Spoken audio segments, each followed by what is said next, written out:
ఈరోజు వాగ్దానంగా పరిశుద్ధ గ్రంథాలు తెరచి కీర్తనలు 68, 28వ చరణాన్ని మనం చూస్తే, నీ దేవుడు నీకు బలము కలుగా నియమించియున్నాడు. దేవుని నామానికి స్తోత్రం కలుగును గాక.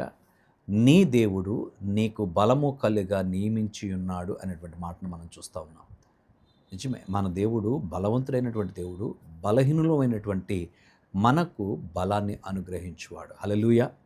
దేవుని నామం స్తోత్రం కలుగును గాక. బలహీనులైనటువంటి మన జీవితాల్లో బలాన్ని ప్రసాదించేవాడు, బలమును అనుగ్రహించేవాడు.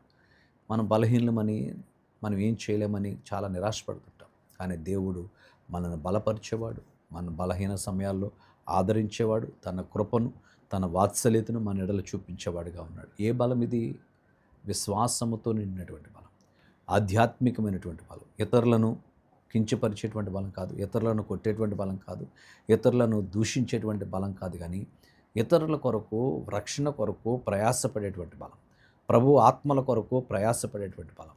నీ బలహీన సమయాల్లో దేవుడు బలాన్ని అనుగ్రహించేవాడు. పౌలు మహాశయుడు అంటాడు, నేను ఎప్పుడు బలహీనున్నో అప్పుడే బలవంతుణ్ణి అన్నాడు. ప్రభువు కొరకు ప్రయాసపడుతూ ఉన్నాడు, దేవుని రాజ్యవ్యాప్తిలో ముందుకు సాగుతున్నాడు, సువార్త పనిలో ముందుకు సాగిపోతూ ఉన్నాడు.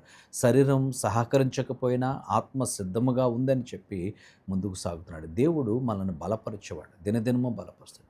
చాలాసార్లు ఏ అప్పుల విషయం గురించి కానీ, లేకపోతే అనారోగ్య పరిస్థితుల గురించి కానీ, ఉద్యోగం లేదనో నిరాశపడిపోతూ చాలా వేదనకు గురైపోయి బలహీనమైపోతుంటాం. బిడ్డలకు వివాహం చేయలేదని, ఏ నిరాశ నిస్పృహ నిన్ను ఇబ్బంది పెడుతుంది.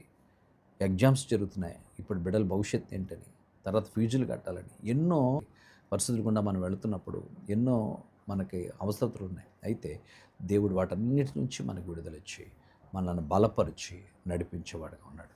ఆయన బలవంతుడైనటువంటి దేవుడు అని పేరు కనుక, బలవంతుడైన దేవుడు మనల్ని బలపరిచి దీవించి తన కృపతో నడిపించేవాడు.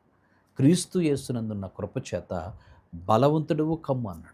కనుక దేవుని కృప మనల్ని బలపరిచేది, దేవుని కృప మనల్ని దీవించి నడిపించేది. ఆయన కృపకు మనం పాత్రులుగా ఉండి ఆయన మనల్ని బలం అనుగ్రహించే దేవునికి మనలను మనంగా అప్పగించుకునే ప్రార్థన చేద్దాం. పరిశుద్ధుడా నీకు వందనాలు నాయన, నీవు బలమును అనుగ్రహించే దేవుడిగా మాకున్నావు.